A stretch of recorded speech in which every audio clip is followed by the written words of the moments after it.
बम बोल बम बोल बम बोल बम बम बम बम बम बोल रे बोल बम बम बम बम बम बम बोल रे बम बम बम बम बोल रे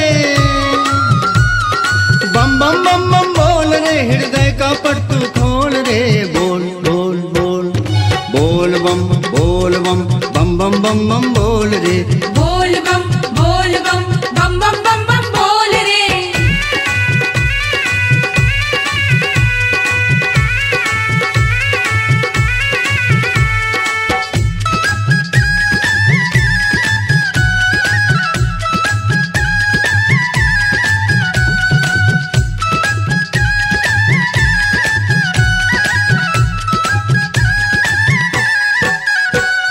हर हर शंकर विश्वनाथ है उमा सहित अविनाशी, ध्यान लगा कर बैठे हैं कैलाशपति कैलाशी।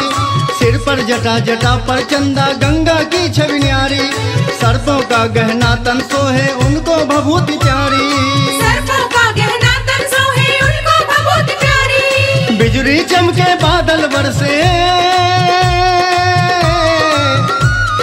बिजली चमके बादल बरसे, सावन अमृत घोल रे बोल बोल बोल बोल बम बम बम बम बम बोल रे बोल बम बम बम बम बम बोल रे।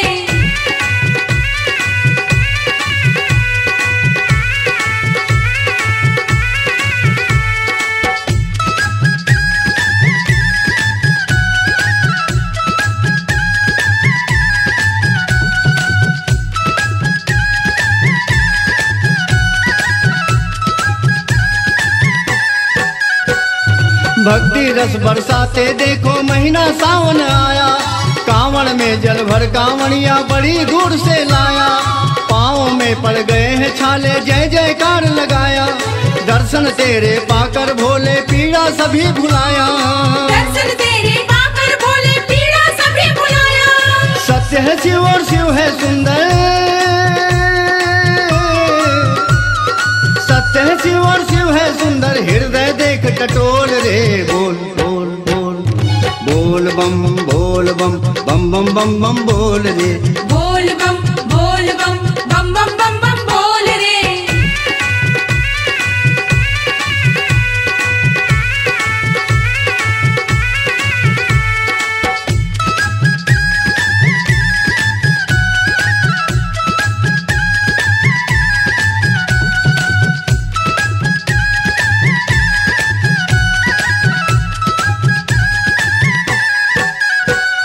मनोकामना पूरी होती मन चाहा फल पाए हैं, श्रद्धा पूर्वक शिव चरणों में अपना शीश झुकाए हैं।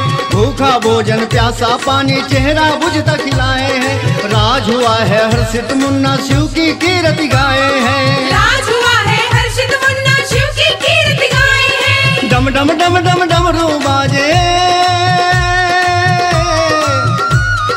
डम डम डम डम डमरू बाजे, झांझ मंजीरा ढोल रे बोल बोल बोल बोल बम बम बम बम बोल रे बम बम बम बम बोल रे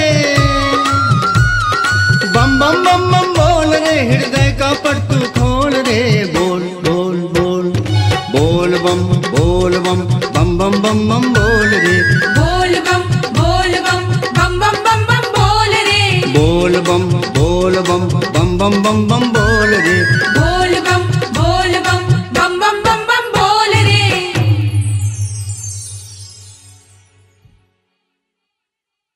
अपनी आवाज को दीजिए एक नया मुकाम, डिजिटल रिकॉर्डिंग की दुनिया का जाना पहचाना नाम स्वरांजलि, जहां गूंजती हैं ध्वनियां अपनी माटी की सौंधी सुगंध के साथ। छत्तीसगढ़ी संगीत के विविध रंग जो पहुंचाते हैं पूरे प्रदेश में डिजिटल रिकॉर्डिंग के संग। स्वरांजलि स्टूडियो, नेमीचंद गली नंबर 2, गंजपारा, रायपुर।